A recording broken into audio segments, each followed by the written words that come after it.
Tonight, we're hearing from the wife and family members of Oliver Isleta, a nurse at CRMC in Fresno who died Tuesday of complications from COVID-19.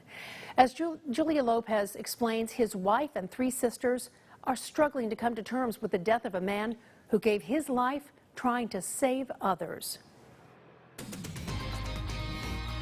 It's very, very hard. And right now, I cannot still accept it that he's gone. Jeanette is mourning the loss of her husband of close to 30 years, Oliver Isleta. I am so depressed that time. For how many months, for how many days that I'm watching my husband there in ICU. Jeanette lives over 7,000 miles away in the Philippines. She'd been trying to communicate via Zoom as her husband was dying a half a world away. God, give me the strength to let him go.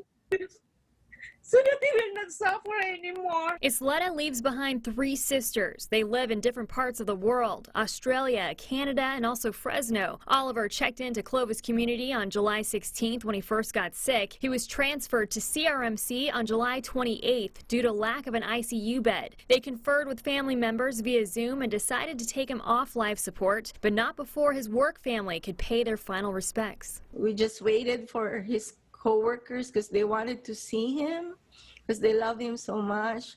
So they came up to the ICU outside just looking through the doors, glass doors, and just to pay their last respects to him. And so then like a little after noontime, then he was gone. He's home with the Lord, and that's the best place where he's no more, where he won't suffer anymore, he won't be in pain and all that. And so we take consolation in that. So, and then we'll see him again someday soon. He cares a lot about people. Always make sure that he prioritizes them, even if he's tired. He always thinks about people first, his loved ones most especially. Isleta spent 14 years as a nurse, then COVID hit hard right here in the Central Valley. He was on the front line battling to save others and paid his own life. They sacrificed their life, they sacrificed their time with family, their safety, their comfort.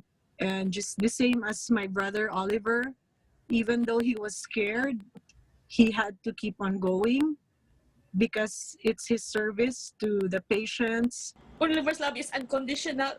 He's an angel, and everybody knows that he's a great brother, son, kind person, and a good